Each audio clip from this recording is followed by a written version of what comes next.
오늘 본문부터는 모세의 두 번째 설교 내용이 기록되어져 있습니다. 신명기는 하나님께서 이스라엘 백성들에게 하셨던 말씀을 다시 재차 강조해서 이야기하는데 크게 세 편의 설교로 되어 있다라고 하죠. 오늘 본문부터는 그 두 번째 설교의 내용이 기록되어져 있는데 그 설교의 내용은 그렇습니다. 율법에 대한 풀이 그리고 구체적인 적용을 어떻게 해야 하는지에 대해 이야기합니다. 우리가 예전에 출애굽기 말씀을 묵상할 때도 그랬죠. 하나님이 모세에게 하신 명령을 선포를 해요. 그리고 그 선포한 명령, 말씀에 대해 구체적으로 어떻게 삶에서 적용해야 하는지를 풀어서 설명을 해줍니다. 그런 내용이 계속 반복이 되었던 거죠. 이처럼 두 번째 설교인 44절 이하의 말씀도 그렇습니다. 율법에 대해서 이야기하고 풀어서 어떻게 적용할 것인지를 가르쳐 줍니다. 그런데 이 율법은 이미 시내산에서 받은 하나님의 규례와 법도이죠. 그래서 2세대 이스라엘에게 다시 설명하고 있는 그런 내용이라고 볼 수 있습니다. 여기서 이야기하는 하나님의 규례와 법도는 율법이라고 할 수 있고 결국은 십계명의 말씀입니다. 이 십계명의 말씀 안에서 모든 명령들이 다 나오게 된 거죠. 그러니까 하나님께서 이스라엘 백성에게 하신 명령은 크게 여러 가지로 다 이야기하지만 십계명의 말씀이고 또 이것을 신약적으로 표현해 보면 하나님 사랑, 이웃 사랑, 결국에는 사랑에 대한 이야기다라고 할 수 있겠죠. 호렙산에서 하나님께서 이스라엘과 세우신 언약이라고 오늘 5장 2절에 이야기합니다. 하나님의 규례와 법도는 율법, 곧 십계명인데 호렙산에서 이스라엘과 세우신 언약. 이 언약은 3절에 보면 여호와께서 우리 조상들과 세우신 것이 아니요 오늘 여기 살아있는 우리 곧 우리와 세우신 것이다 라고 이야기하죠. 과거 1세대 이스라엘과 맺은 언약이 아니라 현재 여기에서 모세를 통해서 하나님의 말씀, 언약을 전해 듣고 있는 세대, 2세대 이스라엘이라고 할 수 있겠죠. 그들과 맺은 언약이라고 이야기합니다. 이것은 하나님 언약의 항시성이라고 그럴까요? 또 신실성이라고 할 수 있죠. 항상 그 말씀을 듣는 자들과 맺은 언약이에요. 하나님의 이 언약은, 약속은. 그래서 2000년, 4000년 전의 이야기가 아니라 지금 오늘 우리에게 하시는 말씀이고 우리에게 명령하신 언약이다 라는 것이죠. 하나님은 언약을 통해 이스라엘 백성을 거룩한 백성으로 만들기를 원하셨습니다. 그래서 4장 36절에 교훈하시려고 그렇게 이야기했죠. 마음을 새롭게 변화시키고 신성한 훈련 아래에 있도록 하기 위해서 하나님께서는 지금 이스라엘에게 모세를 통해 다시금 이미 약속하신 그 말씀, 명령, 법도와 규례, 율법, 즉 십계명을 다시 가르치시고 있는 겁니다. 그들을 거룩한 백성으로 만들기를 원하시는 그들에 대한 기대는 거룩한 백성인 것이죠. 이렇게 되기 위해서 이스라엘이 어떻게 해야 되는가? 오늘 1절 말씀에 보면 세 가지를 강조해서 이야기합니다. 거룩한 백성이 되기 위해서 하나님께서 기대하시는 바가 이스라엘의 거룩함 아닙니까? 거룩한 백성이 되기 위해서 이스라엘은 첫째, 규례와 법도를 들어야 돼요. 들어야 돼.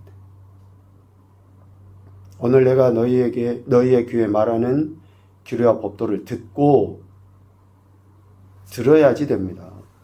그리고 두 번째, 그것을 배우며 배워야 돼요. 세 번째, 규례와 법도를 지켜 행해야 됩니다. 이 단계가 있어요. 이 과정입니다. 들어야 되고 배워야 되고 지켜 행하는 거예요.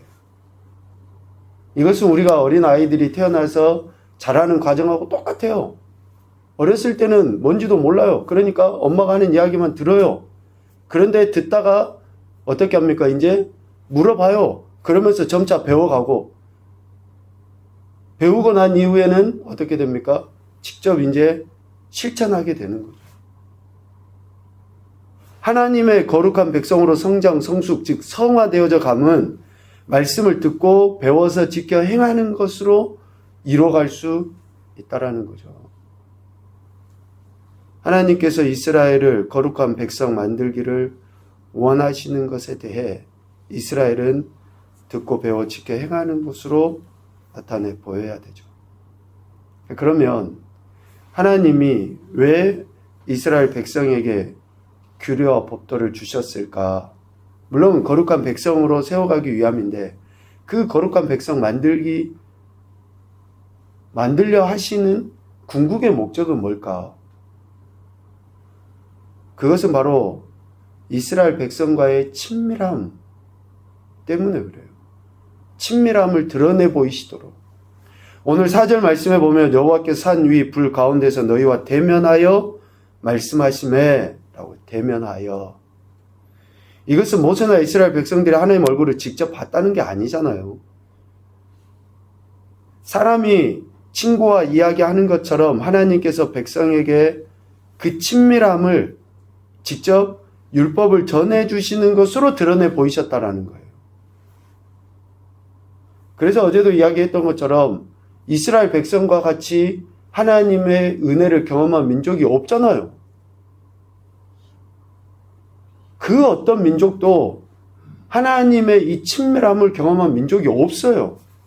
우리는 기적과 이적에 포커스를 두지만 그 기적과 이적 자체도 애굽에서 건져내실 때 광야의 여정 속에 보이셨던 기적과 이적 자체도 뭐예요? 궁극적으로는 하나님이 이스라엘과 맺어주신, 이스라엘에게 보여주신 그 친밀함의 표현이라는 거예요. 그래서 대면하여 말씀하시는, 친밀하게 직접 율법을 전해주셨다라는 거죠. 그래서 하나님의 규례와 법도는 우리 인생을 규제하기 위한 도구가 아니라 진정으로 자유함 속에서 하나님과 친밀함을 드러낼 수 있도록 하기 위해 허락하신 거예요. 십계명의 말씀은 우리의 삶을 불편하게 하고 우리를 규제하기 위해서가 아니라 진짜 자유를 누리도록 하기 위해서. 하나님의 모든 명령은 그렇다라는 거예요. 그래서 그 명령에 귀를 기울여 듣고 배우고 지켜 행하는 자들은 어떻습니까? 정말 자유함을 누려요. 그런데 듣고 지켜 행하지 않으니까 그것이 오히려 불편하게 여겨지는 거예요. 오히려 거추장스럽게 여겨지고 하지 않으면, 그러니까 하지 않을 방법들만 계속 찾아내고 합리화시키게 되는 거죠. 친밀함을 드러낼 수 있도록 하기 위해서 하나님은 규례와 법도를 주신 것이죠.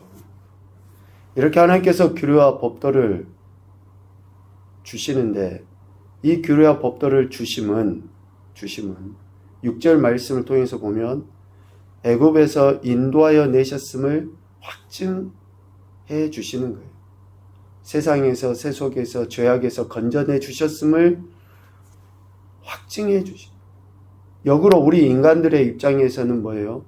내가 애굽에서 건진받았음을 증명해 보이는 게 뭡니까? 규례와 법도를 듣고 배우고 지켜 행하는 것으로 내가 애굽에서, 세상에서, 세속에서 건진받았다라는 것을 증명하는 거예요.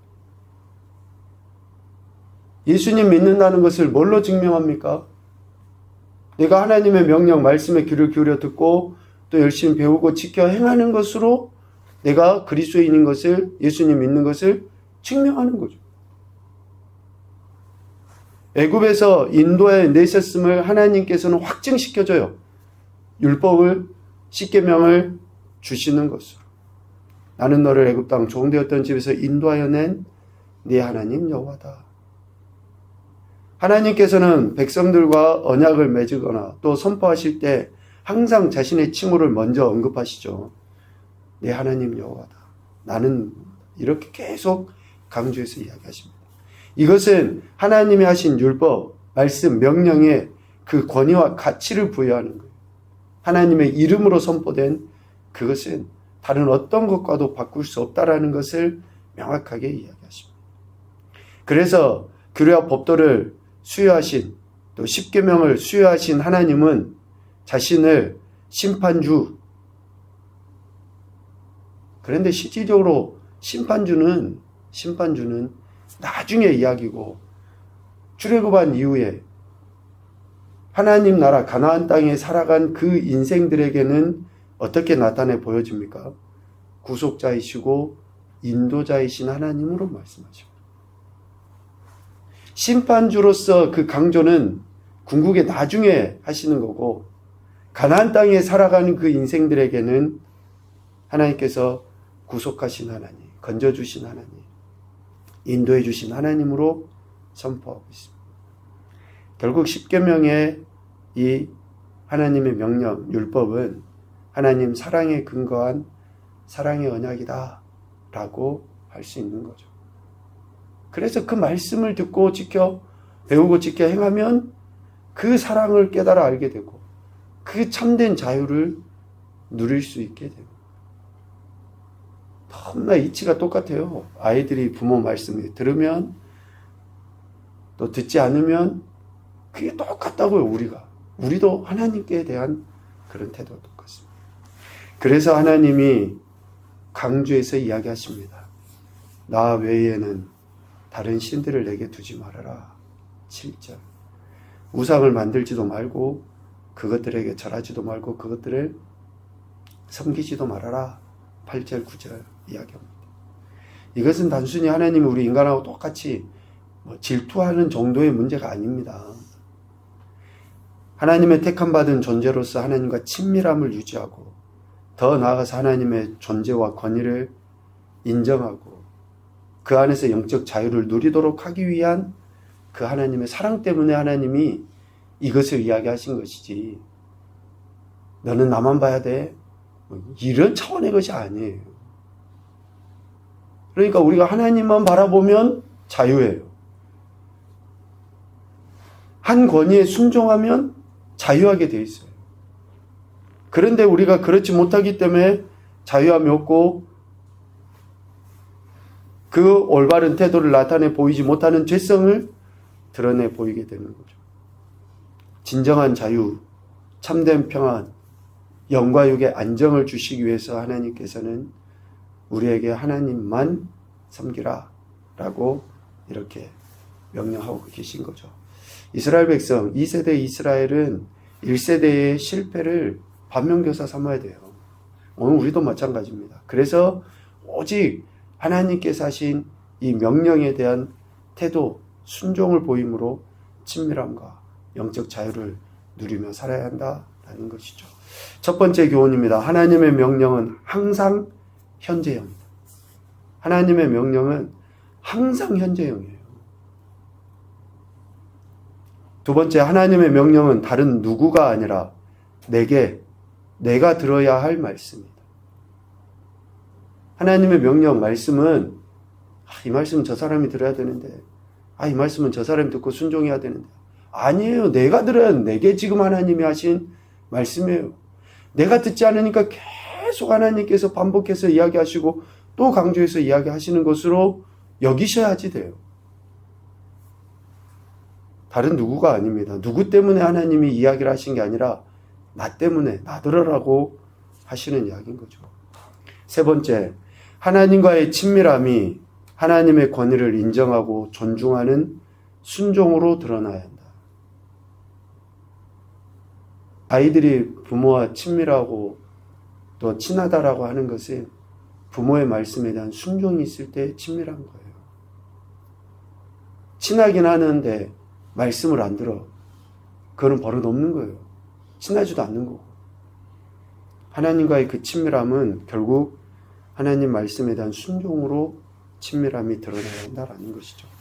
오늘도 저와 여러분에게 명령하시고 말씀하시는 하나님께 대한 태도, 특별히 말씀을 듣고 배우며 지켜 행하는 것으로 우리가 하나님과의 친밀함을 나타내 보이시고 또 영적 자유함 속에서 하나님께서 예배하신 천대까지 베푸시는 그 은혜를 경험하며 살아가는 그런 귀하고 복된 인생과 삶과 한날이 되시기를 주님의 이름으로 축복합니다. 아멘.